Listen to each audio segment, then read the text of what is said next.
Greetings. This is a short and informative video regarding the Triton² Pilot Keypad, which is part of the Triton² Autopilot controller. And in case you have them connected through NIMEA to a Zeus 3 plotter and have initiated an update that failed, unfortunately, then they may show up like 3 hyphens. So 1, 2, 3 dashes. You can diagnose the problem by going to the menu, to the upper left. Then the menu will turn into a gear icon. Then you select the gear icon.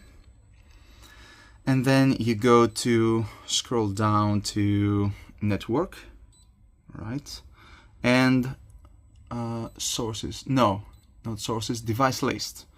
And then when you go to device list, in case it shows up like this, sometimes it might need a few seconds in order to display it like that.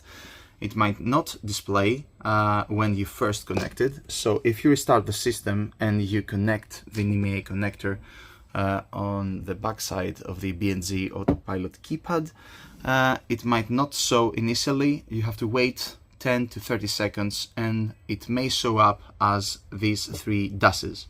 So, in case you have a similar issue like this, let's go and number the steps that you'll need in order to fix it. For step number 1, we need the Triton² Pilot Keypad update, which we can get from BNZ's website. I'll have the link posted in the description, and also in the description I will upload the failed NMEA 2000 Diagnostics and Recovery PDF, which would help you go through this tutorial in ease. For step number 2, we need to take out the SD card from our Zeus 3 unit in order to copy the update to its directory.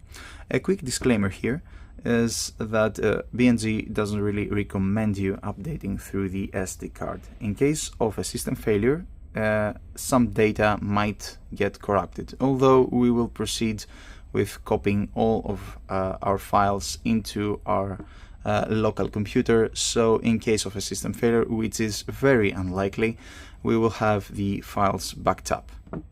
Step number 3, after connecting your SD card to your computer, you take the Triton² Pilot Keypad update and copy it over to the directory of your SD card. It's always a good practice to select every file in this folder and just copy it to your computer. In case anything goes wrong, you'll have your files backed up this way. Alright, let's go to step number 4.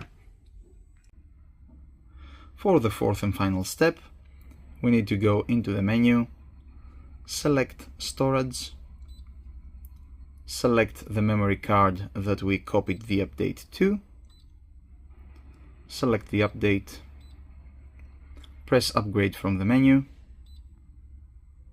and here it will show all the compatible devices that this upgrade can update.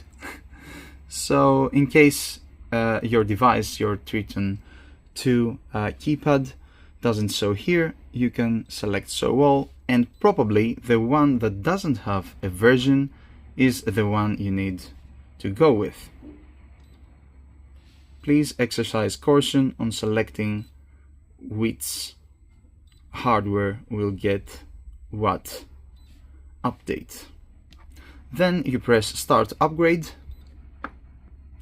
and the system will automatically upgrade your Triton² Pilot keypad. This is the GPS. We can close that.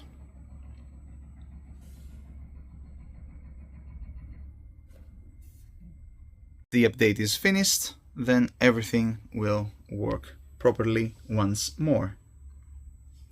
The light on the BNZ Autopilot keypad will blink like this, showing that everything has completed correctly, and then you can go ahead and close these menus and test it.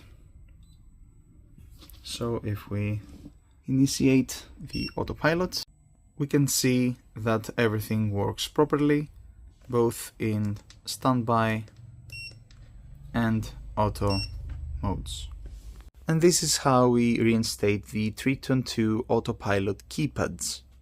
I hope that this video helped you on your maritime adventures, and may you have a great day.